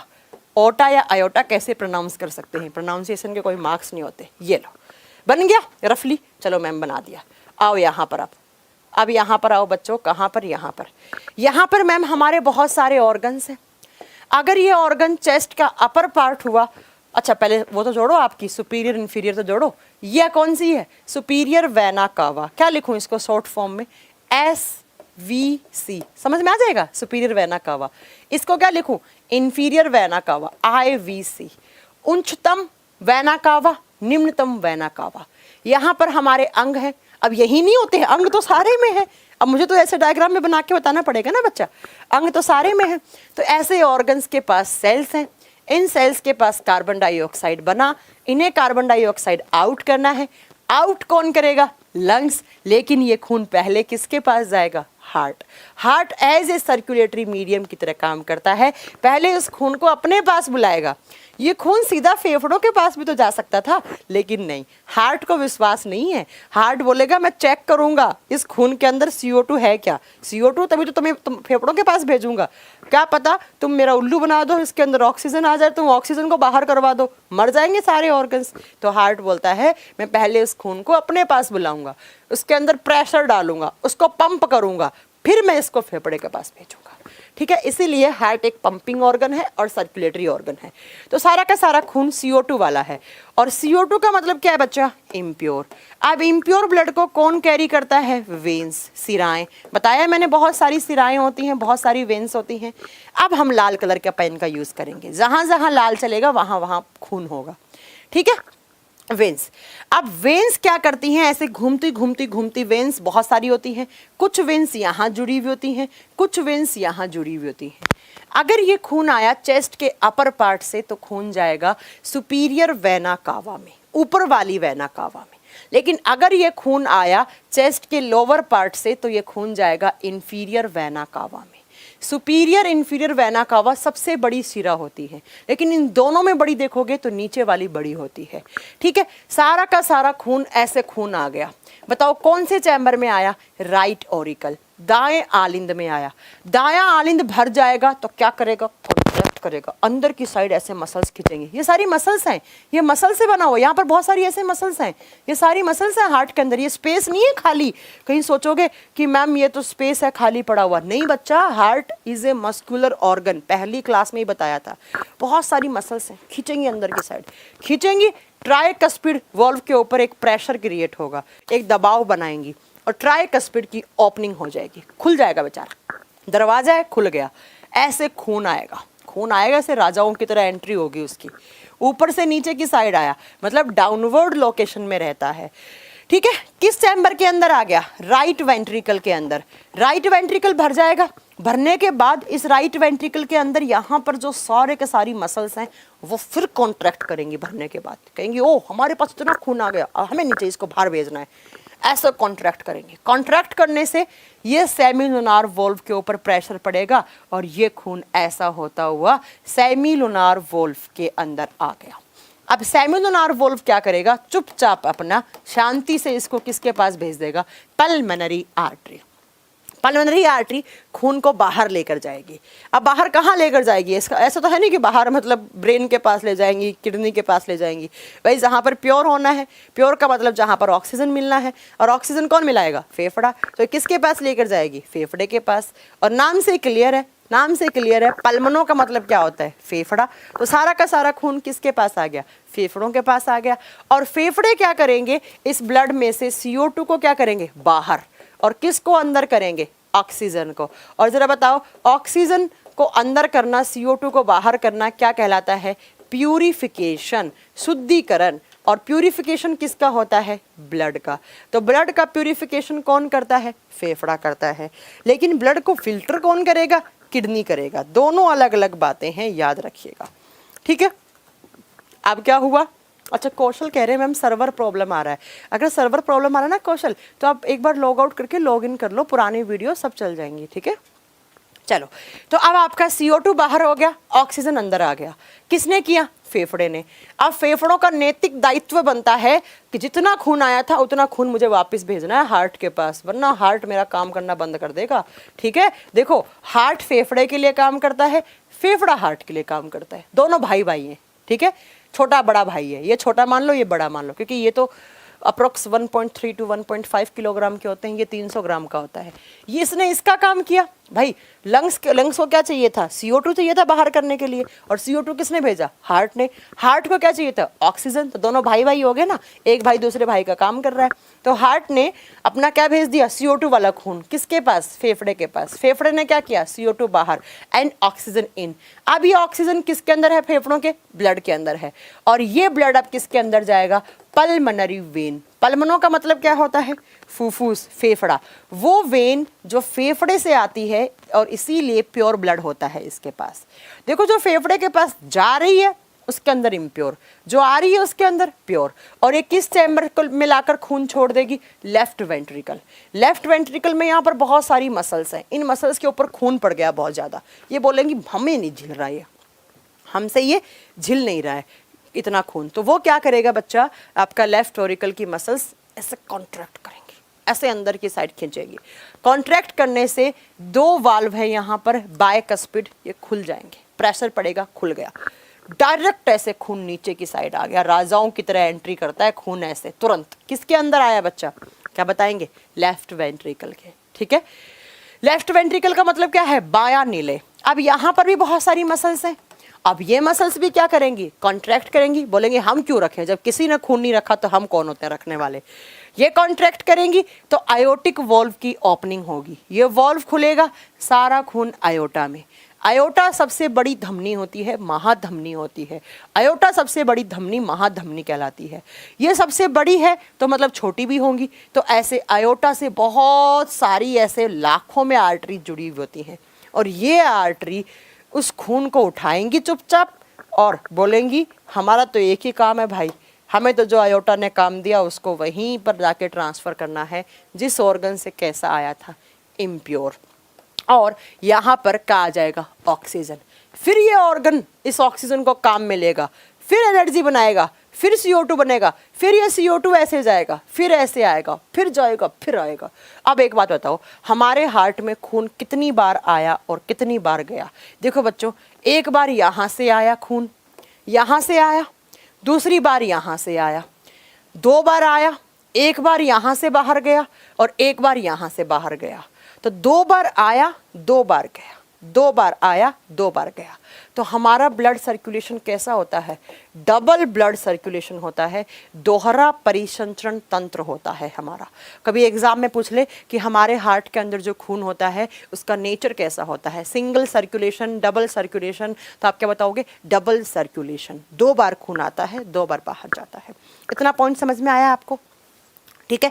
इसको बोलते हैं ब्लड सर्कुलेशन या कार्डियक सर्कुलेशन या कार्डियक साइकिल। और इसमें ऐसा नहीं है कि 1-1.5 घंटा लगेगा, सिर्फ 0.8 सेकंड लगता है। सोचो आप क्या क्या होता है आपके हार्ट के अंदर, दिल के अंदर। 0.8 सेकंड कितनी सी होती हैं, इतनी फ्रैक्शन में कंप्लीट हो जाती हैं। देखो आप लोग 2 साल पढ़ाई करते हो तो भी आपका सिलेक्शन नहीं हो पाता, अपने हार्ट से सीखो। 0.8 सेकंड में देखो बच्चा क्या कर दिया, ठीक है। 0.8 सेकंड में क्या हो गया बच्चा, 0.8 सेकंड में सारा कुछ खेल हो गया यहाँ पर। तो अगर 0.8 सेकंड के लिए भी आपका हार्ट बंद हो जाएगा तो आप सब जानते हैं किसका सर्कुलेशन बंद हो जाएगा, ऑक्सीजन का। ऑक्सीजन का सर्कुलेशन बंद मतलब समझ गए, ठीक है, बता दिया। ये सारा इसको बोलते हैं कार्डियक सर्कुलेशन या ब्लड सर्कुलेशन। मैम आपका पूरा समझ में आ गया, लेकिन 12th क्लास वाली बुक के डायग्राम से, अच्छा देखो 12th क्लास की बुक में सारी चीज़ें एक डायग्राम में घुसा रखी हैं उसने, मैं अलग अलग तोड़ तोड़ के पढ़ा रही हूँ आपको, इसलिए आपको उसको छोड़ दो। उसमें क्या है बच्चा, सारा एक जगह पढ़ा रखा है, ऐसे नोड, AV नोड, उसने क्या है सारी चीज़ें एक साथ डाल रखी हैं 12th क्लास की बुक में, इसलिए आपको समझ में नहीं आ रहा होगा। आप तोड़ तोड़ के मेरे साथ पढ़ो, मैं तोड़ तोड़ के पढ़ा रही हूँ ना आपको, ठीक है। तो इसको बोलते हैं ब्लड सर्कुलेशन या कार्डियक सर्कुलेशन। अब मुझे पता है आप में से बहुत सारे बच्चे ये सोच रहे होंगे कि भाई मैम आज तो समझ में आ गया, आज तो समझ में आ गया, लेकिन जिस दिन एग्ज़ाम होगा उस दिन तो समझ में नहीं आएगा, तो आपको लिखवाना पड़ेगा मैम, है ना, लिखवाना पड़ेगा कि कैसे कैसे खून आता है, कैसे कैसे जाता है। आज आ गया, तुम लोग बहुत इंटेलिजेंट बन रहे हो, लेकिन जब एग्ज़ाम में जाओगे तो नोट्स नहीं बनाओगे तो काम नहीं चलेगा। तो अब नोट्स कैसे बनाओगे, मैं इसको पूरा लिखवाऊंगी तो मुझे 2.5 घंटे लग जाएगा। मैम GFR क्या होता है, बाद में बताएंगे बच्चा। GFR क्या होता है, ग्लोमेरुलस फिल्ट्रेशन रेट होता है, वो यहाँ पर नहीं होता, वो किडनी के केस में होता है, ठीक है। चलो अब मैं इसको एक चार्ट में बनवा देती हूँ, ठीक है, एक चार्ट बनवा दूंगी, वो चार्ट आप बना लेना, एग्जाम के लिए आपको याद हो जाएगा। देखो बच्चा कैसा चार्ट बनाऊंगी मैं।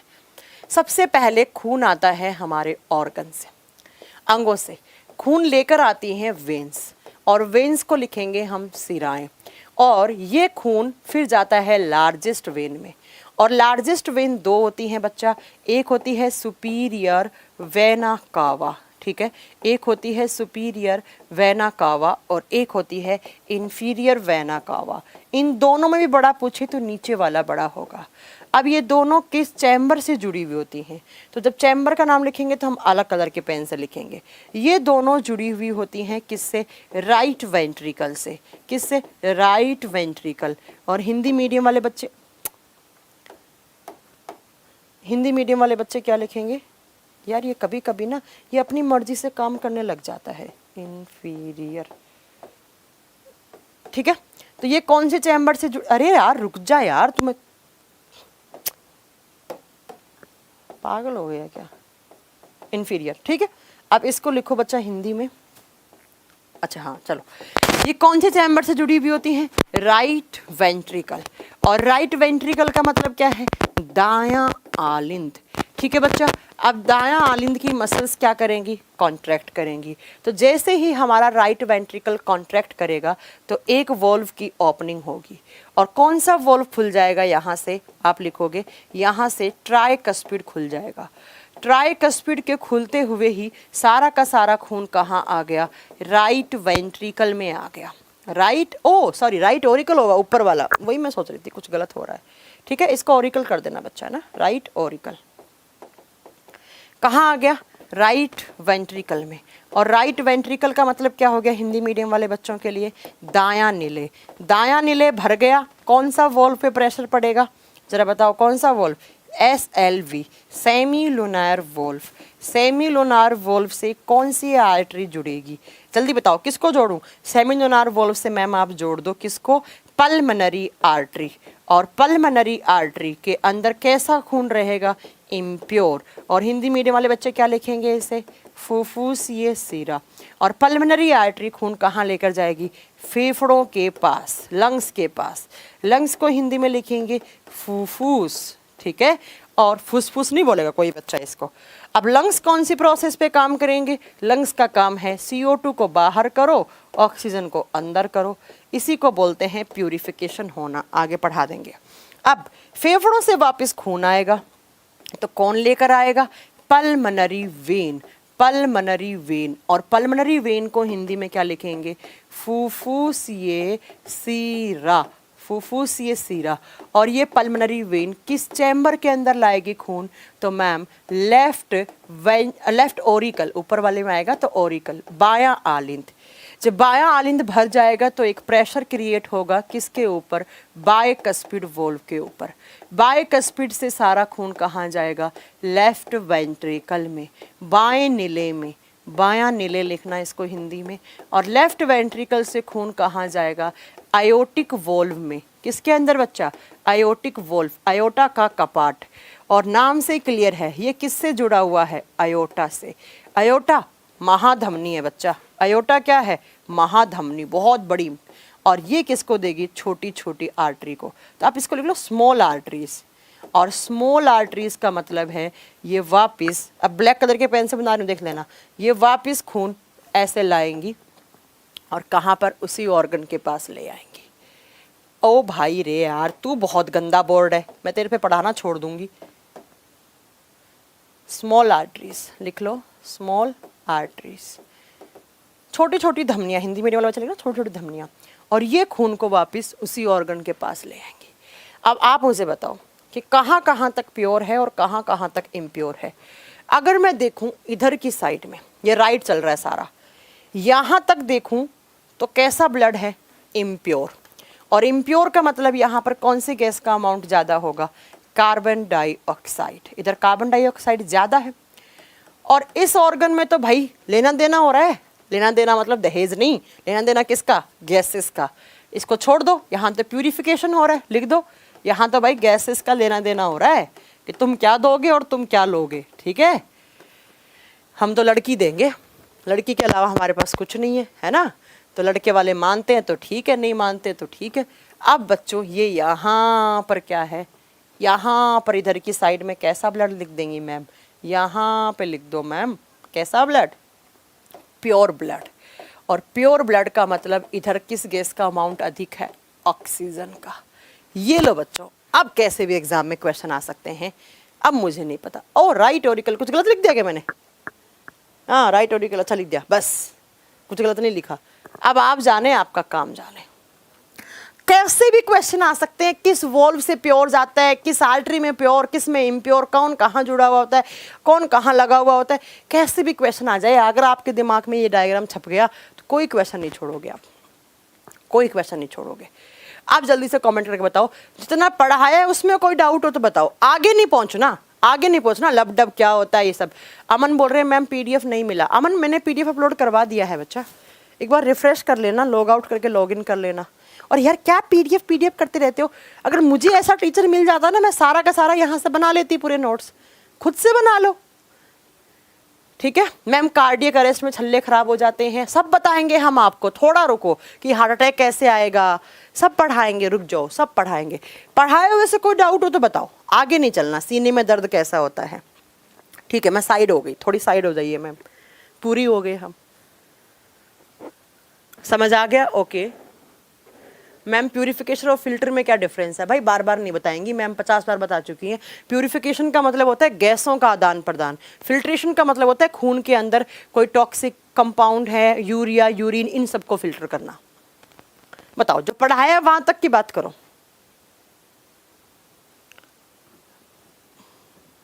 समझ में आ गया? कभी कभी हार्ट तेज क्यों हो जाता है बताएंगे, सब बताएंगे आपको। अब चिंता क्यों कर रहे हो? GS7 में कोर्स वैलिडिटी पीरियड कम हो गया। भाई वो मैनेजमेंट का काम है अमित, मेरा काम नहीं है। कोई डाउट है? नहीं है? चलें आगे, चलें आगे, कोई डाउट नहीं है? No doubt ma'am, okay okay. CO2 blood में किसके थ्रू सॉल्युबल होता है बच्चा? हेमोग्लोबिन ही जोड़ता है CO2 और ऑक्सीजन को। कार्डियोलॉजी क्या होता है? जो आप पढ़ रहे हो वो कार्डियोलॉजी पढ़ रहे हो, और कुछ नहीं पढ़ रहे हो, ठीक है? कल YouTube पे कमेंट नहीं हो रहे थे अनीता, हो सकता है कोई दिक्कत हो गई होगी YouTube पे, या आपको ब्लॉक कर दिया गया होगा, आपने कुछ गलत गलत कमेंट किया होगा। अच्छा अमन यार, क्या PDF करते रहते हो? PDF खुद से बनाओ एक बार, मैं कहती हूँ जीवन में नोट्स खुद बनाओ। स्क्रीनशॉट नहीं ले सकते, ये एप्लीकेशन में है, वो नहीं है, परमिशन नहीं है ना। फिजिक्स का प्रोमो कोड, कोई प्रोमो कोड नहीं है, विदाउट प्रोमो कोड। 299 में क्या प्रोमो कोड लोगे आप? चले आगे, चलो हो गया। मैम प्लीज साइड हो जाइए, चलो मैं साइड हो जाती हूँ। बच्चे क्या नोट्स बना रहे होंगे शायद। देखो नोट्स ना साथ में मत बनाया करो। मैं तुम लोगों को एक तरीका बताऊँ, जब मैं पढ़ा रही हूँ ना, मैं या कोई भी टीचर, ठीक है, तब क्या करना है आपको, एक बार समझना है और एक बार वीडियो को और वापस देख लो, कानों में ईयरफोन लगा के, और नोट्स बना लो बस। मैं कह रही हूँ ऐसा समझ में आएगा, कभी भूल ही नहीं सकते आप। ये जो नोट्स चिल्लाते रहते हैं ना, ऐसे खुद के नोट्स प्रिपेयर करो। मेरा तो काम है देना, मैं तो नोट्स दूंगी कोई बात नहीं, लेकिन खुद ऐसे करो ना, बस ऐसे नोट्स बनाओ कि मज़ा आ जाए तुम लोगों को, मुझे पढ़ा के मज़ा आ जाए।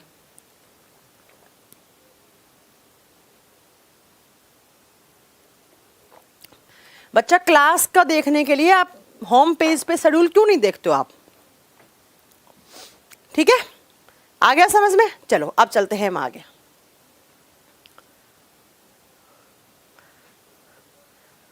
मैम वीडियोस की क्वालिटीज 240 करवा दीजिए। यस बच्चा 240 है, एक बार आप एप्लीकेशन को इंस्टॉल करके अनइंस्टॉल करके इंस्टॉल करो, 240 क्वालिटी मिल जाएगी आपको, ठीक है। मैम क्लास कितने बजे स्टार्ट हुआ है? 11 बजे स्टार्ट हुआ था बच्चा, 11:05 या 11:10 पे हुआ था, थोड़ा सा लेट हुआ था। हो गया क्लियर है? चलो एक बार मेरी क्लास देख लिया करो, जब देखो तब नोट्स ना बनाया करो, वरना तो बीच के रह जाओगे, ना समझ में आएगा ना नोट्स बना पाओगे। दूसरा बच्चा आपको क्या करना होता है, दूसरी बार एक बार वापस वीडियो देखो, कानों में लीड लगाओ और तुरंत सारे के सारे साथ में नोट्स बना लो। ऐसी बायोलॉजी, ऐसा GS तैयार हो जाएगा ना, कभी आप सोचोगे नहीं।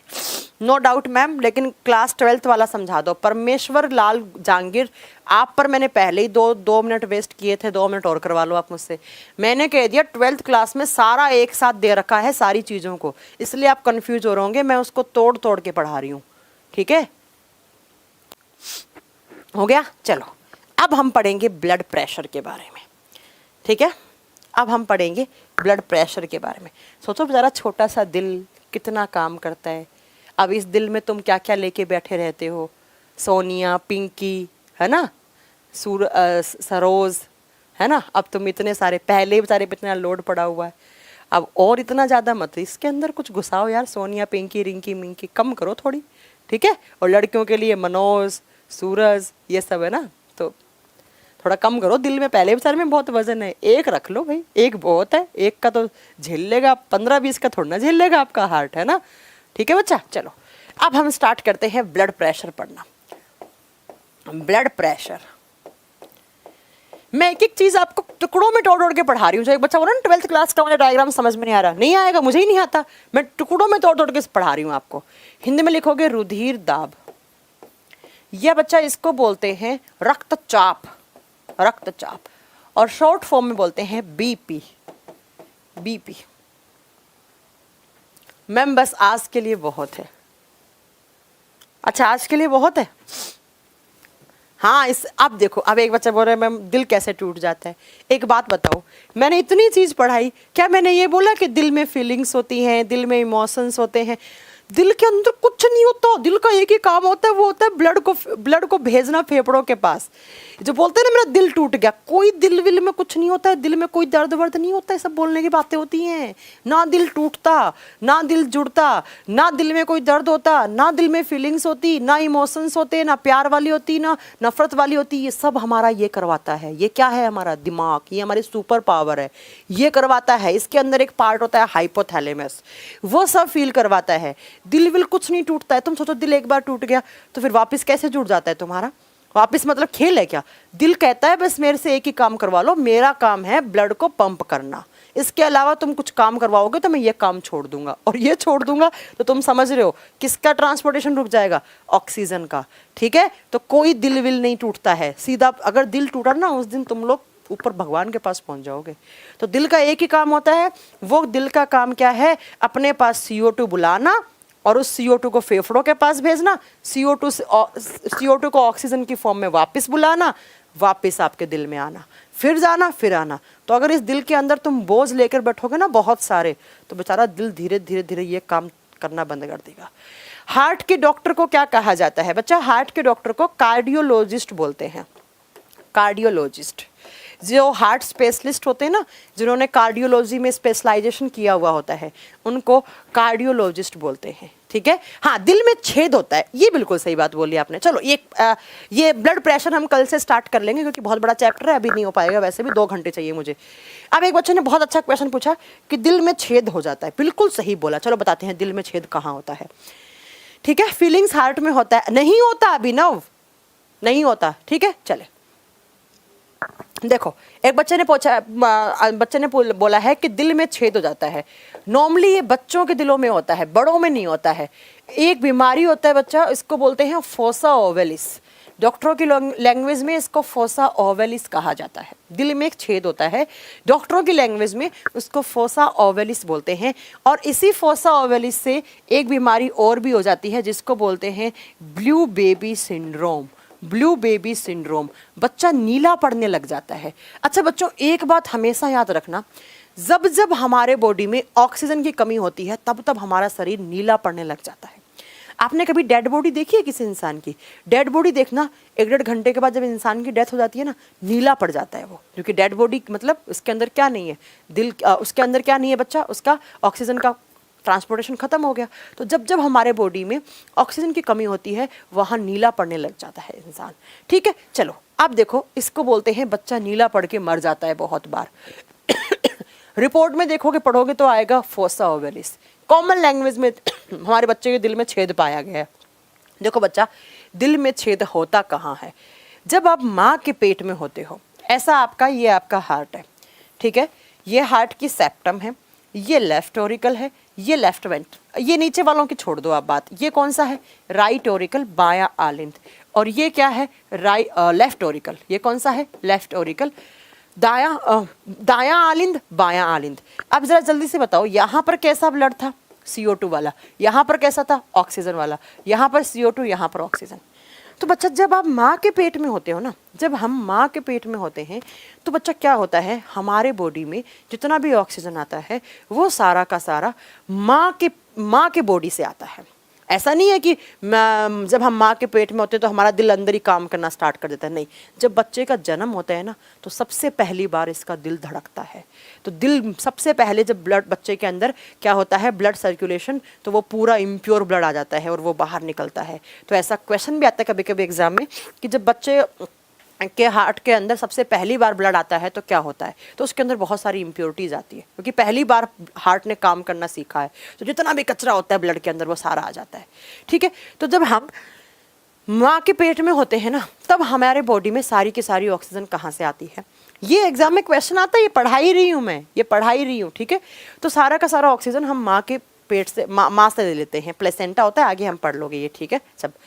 तो क्या होता है बच्चा, जब हम माँ के पेट में होते हैं ना, तो ये जो यहाँ पर राइट ओरिकल है, ये लेफ्ट ओरिकल है, दायां आलिंद बायां आलिंद, इसके बीच में जो मसल है ना, ये मसल बीच में से ऐसे थोड़ी थोड़ी टूटी हुई होती है, ऐसे बीच में से थोड़ा बना लो, ऐसे पूरा मत तोड़ो इसको, ऐसे बच्चा यहाँ से ऐसे टूटी हुई होती है, ठीक है।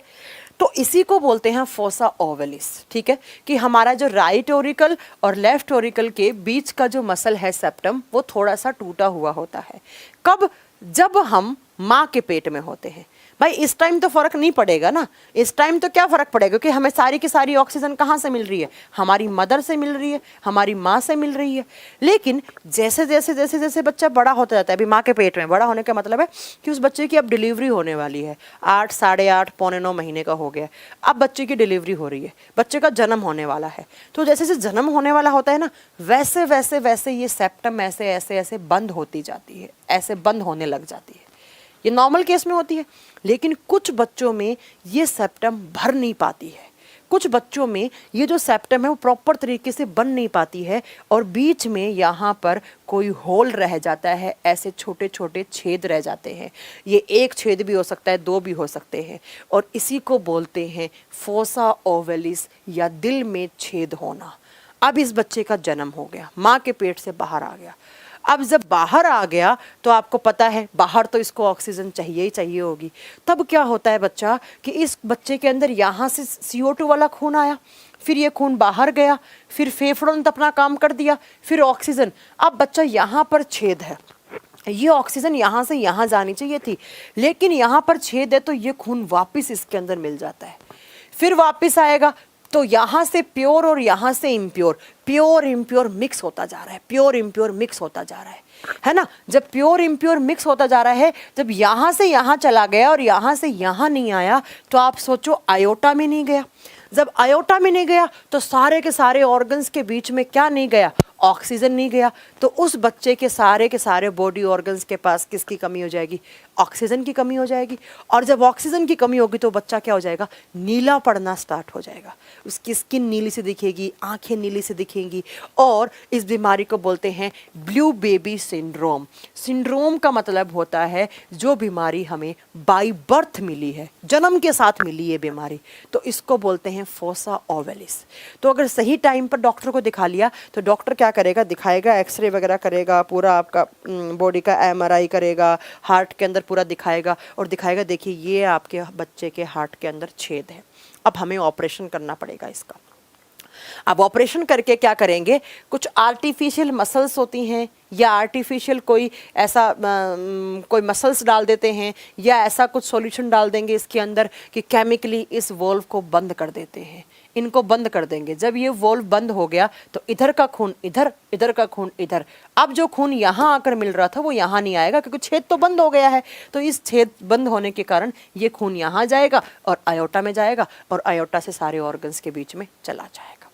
तो आप याद रखेंगे फोसा ओवलिस कहाँ होता है, राइट ओरिकल और राइट वेंट्रिकल के, राइट ओरिकल और लेफ्ट ओरिकल के बीच का जो सेप्टम होता है। जब हमारा जन्म नहीं होता है तब बच्चा हमारे इस मसल के ऊपर छोटे छोटे छेद होते हैं, पर वो धीरे धीरे भर जाते हैं।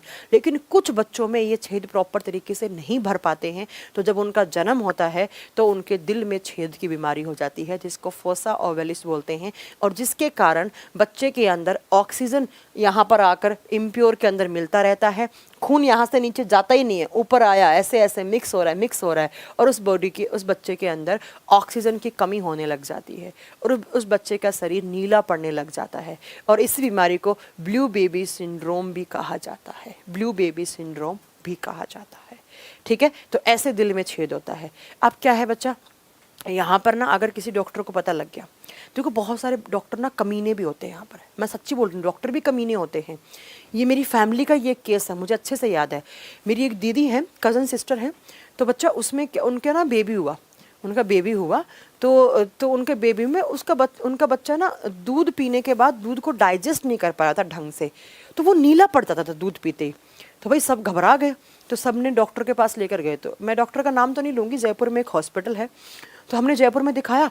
तो उस डॉक्टर ने क्या बोल दिया, बच्चे को अंदर लेकर गए, आधे घंटे के बाद एक्सरे वगैरह करके लाए, कह दिया कि इसके दिल में छेद है। ये कितने साल, 8 साल पुरानी बात है कि इसके दिल में छेद है। अब बच्चा जो पढ़ा लिखा नहीं होगा तो उसको कह दिया, उस हमारी दीदी जियाजी को कह दिया कि इसके दिल में छेद है, आप तो 4 लाख रुपए डिपॉजिट करवा दो और हम एक सर्जरी करेंगे। और वो बच्चा तब उस टाइम था, बच्चा 4 या 5 महीने का था, वो हार्डली 3-4 महीने का होगा। तो बोल दिया बाहर लाके आधे घंटे के बाद कि इसके दिल में छेद है, एक्सरे करवा दिया, दिखा दिया छेद खुद ही बनाकर। अब भाई जो पढ़े लिखे नहीं होंगे, जिनको इतना ज्ञान नहीं होगा, तो आपको अगर बच्चे को बचाना है तो आप 4 लाख डिपॉजिट करवा दो, हमें इसके दिल की सर्जरी करनी पड़ेगी। तो भाई दीदी जी ने सोचा भाई बच्चे को बचाना है तो अब 4 लाख तो लाने पड़ेंगे। लेकिन उस टाइम पर मैं थी तो मैंने कहा लाओ दिखाओ मुझे। फिर मेरे को पता लगा तो फ़ोन के थ्रू भाई ऐसी बात है, और मुझे पता है डॉक्टर करप्टेड है इंडिया में, भ्रष्टाचार डॉक्टर भी करते हैं। कोई ऐसा प्रोफेशन नहीं बचा इंडिया में जिसके अंदर भ्रष्टाचार नहीं है, ठीक है, कोई ऐसा प्रोफेशन नहीं बचा।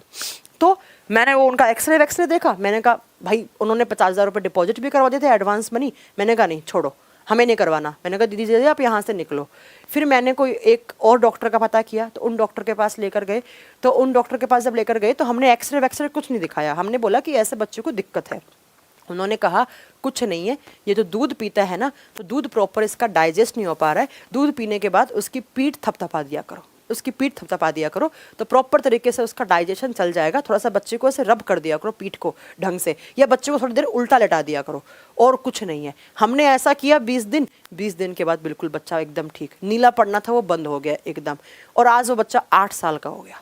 सोचो अगर उस दिन वो दीदी जियाजी हाँ कर देते और साइन कर देते बच्चे के लिए, तो वो डॉक्टर कितने करप्टेड थे, वो पहले दिल के अंदर छेद करते फिर उसको भरते, ऐसा डॉक्टर था वो। सोचो मैं चाहती थी तो उसका लाइसेंस कैंसिल करवा सकती थी, लेकिन फिर मैंने सोचा छोड़ो, उस टाइम इतनी 8 साल पहले मैं भी इतनी मैच्योर नहीं थी कि कैसे क्या होता है, लेकिन उसका लाइसेंस कैंसिल हो सकता था सेम डे। वो पहले इसके अंदर बहुत सारे डॉक्टर ऐसे होते हैं बच्चा कि वो पहले दिल के अंदर छेद दिखाएंगे पैसा कमाने के लिए, नहीं है तो कर देंगे। भाई अंदर ले गए आपके बच्चे को, आपको अंदर जाने नहीं दे रहे हैं, आप अंदर क्या करेंगे, तुम्हें क्या पता लग रहा है अंदर क्या हो रहा है। तो इसके अंदर कभी कभी ऐसा भी होता है, एक एम्स का केस आया था 2009 में कि एक इंसान के दिल के अंदर पहले छेद किए गए, फिर दिखाया गया कि छेद हैं, इसको भरना पड़ेगा, जबकि छेद नहीं थे उसके। सोचो वो बच्चा आज 8 साल का है, उससे कुछ नहीं है, बढ़िया घूम रहा है, बढ़िया फिर रहा है, अपना कुछ नहीं कर रहा वो। इसलिए मैं बोलती हूँ हर प्रोफेशन में करप्शन है। तो अगर ये दिल में छेद की बीमारी है तो एक डॉक्टर पे ट्रस्ट करके आप ये सब चीज़ें मत करो, क्योंकि डॉक्टर्स भी करप्टेड होते हैं, पैसा कमाने के चक्कर में कुछ भी कर जाते हैं वो। अब बच्चा पैसा तो चलो उसके माँ बाप और कमा लेते, हमारे दीदी जिया जी और कमा लेते, लेकिन छोटा सा बच्चा 3 महीने का, उसका दिल खोल के रख देते यार, और उस टाइम पर वो मर जाता तो कुछ हो जाता था उसको। तो इसलिए अगर किसी कोई बीमारी होती है ना, 4-5 बार डॉक्टरों के पास लेकर जाओ, अलग अलग डॉक्टर के पास दिखाओ, थोड़ा सा टाइम लो, एकदम से हड़बड़ाना नहीं है कि आप कर दो हमारे बच्चे को बचा दो। बचाना नहीं, मार भी देते हैं वो, ठीक है, पैसा अपना पैसा कमा ही लेंगे। हार्ट का डॉक्टर होना मतलब करोड़पति अरबपति होना। एक सर्जरी में आप पता ही है हार्ट के अंदर छोटी सी एक चीज़ होती है और उसको ठीक करने के लिए 4 लाख 5 लाख रुपए मांग लेते हैं डॉक्टर। अब देने पड़ते हैं भाई, दिल के साथ छेड़खानी थोड़ा ना कर देंगे हम, है ना। तो ये आप याद रखेंगे, इसको फोसा ओवेलिस या ब्लू बेबी सिंड्रोम कहा जाता है, या दिल में छेद होने वाली बीमारी कहा जाता है। ठीक है, चलो तो ये आज की क्लास हमारी यहीं तक थी। अब बच्चा मैम पीठ थपथपाने से होल नहीं, होल था ही